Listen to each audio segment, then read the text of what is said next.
தமிழர்களுக்கு துரோகம் விளைவித்த மு.க.ஸ்டாலின் மக்களிடம் ஓட்டு கேட்கும் தகுதி இல்லை என உள்ளாட்சித்துறை அமைச்சர் எஸ்.பி. வேலுமணி தெரிவித்துள்ளார். பொள்ளாச்சி அருகே உள்ள கோவில்பாளையத்தில் பொள்ளாச்சி சட்டமன்ற தொகுதிக்குட்பட்ட கிணத்துக்கடவு மேற்கு மற்றும் கிழக்கு ஒன்றியங்கள் சார்பில் இளைஞர் இளம்பெண்கள் பாசறை கருத்தரங்கம் நடைபெற்றது.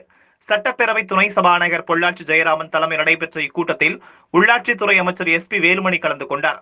கூட்டத்தில் பேசிய அவர், மத்தியிலும் மாநிலத்திலும் ஆட்சியில் இருந்த திமுக இலங்கை தமிழர், முல்லை பெரியாறு, காவிரி பிரச்சனை போன்ற எந்த பிரச்சனையையும் தீர்க்கவில்லை என்றும், இலங்கை தமிழர்களுக்கு துரோகம் விளைவித்தது என்றும், 1.5 லட்சம் தமிழர்களை கொன்று குவித்ததற்கும், ஏழை பெண்கள் கற்பழிப்பிற்கு உறுதுணையாக இருந்தது திமுக என்றும், தமிழகத்திற்காக ஒரு துரும்பை கூட கிள்ளி போடவில்லை என்றும், ஆனால் இன்றைக்கு 7 விடுதலை பற்றி பேசுவதாகவும் தெரிவித்தார். இதுகுறித்து பேசுவதற்கு, மக்களிடம் ஓட்டு கேட்பதற்கும் திமுகவிற்கு தகுதி இல்லை என்றும், கடந்த நாடாளுமன்ற தேர்தலில் விவசாய கடன், நகைக்கடன் தள்ளுபடி போன்ற பொய்யான வாக்குறுதிகளை கொடுத்து வெற்றி பெற்றார்கள் என்றும், ஆனால் இன்று கொரோனா காலத்திலும் முதலமைச்சர் எடப்பாடி பழனிசாமி மாவட்டந்தோறும் சென்று மக்கள் நல பணிகளை செய்து வருகிறார். அனைத்து தரப்பு மக்களின் ஆதரவை பெற்றுள்ள முதலமைச்சர் 2021 தேர்தலில் மீண்டும் வெற்றி பெறுவார் என்று தெரிவித்தார்.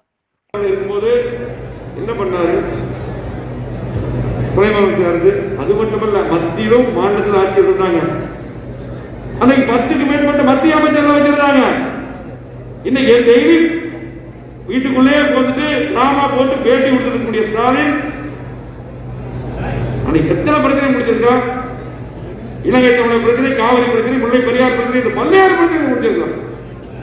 ஆனால் ஒரு துரும்பம் கூட சொல்லி போடுது. இலங்கை தமிழருக்கு துரோகம் விளைவித்து 1.5 கோடி இலங்கை தமிழர்களையும் 45,000 50,000 தமிழ் பெண்களையும் சிங்கள வெறியர்கள் கற்பழிப்பதற்கும் கொல்வதற்கும் உறுதுணையாக இருந்தது அன்னைக்கு ஸ்டாலினும் கருணாநிதியும் காங்கிரஸ் தான்.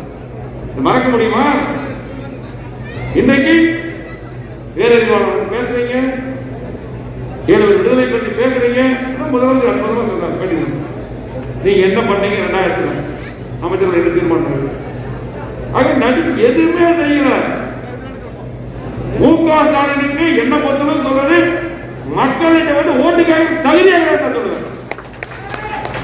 ஏன்னா நாடாளுமன்ற தேர்தலில் தவறான வாக்குறுதிகள் 5 நகை விவசாயிகள் அப்படி சொல்லுது.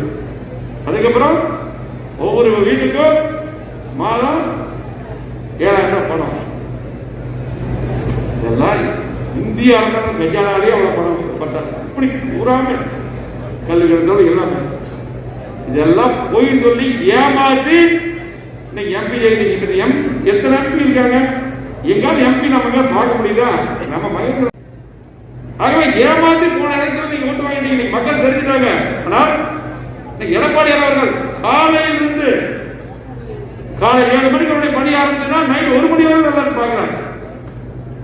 மக்களுக்காக பணியாற்றுகிறார். எப்போ அருமையான ஓபிஎஸ் அவர்கள் ஒருங்கிணைப்பாளர் மீண்டும் முதலமைச்சர் வேட்பாளராக 2022 எடப்பாடி அறிவித்தார். அப்ப மீண்டும் எடப்பாடி வந்தார். யாரும் மறுக்க முடியாது.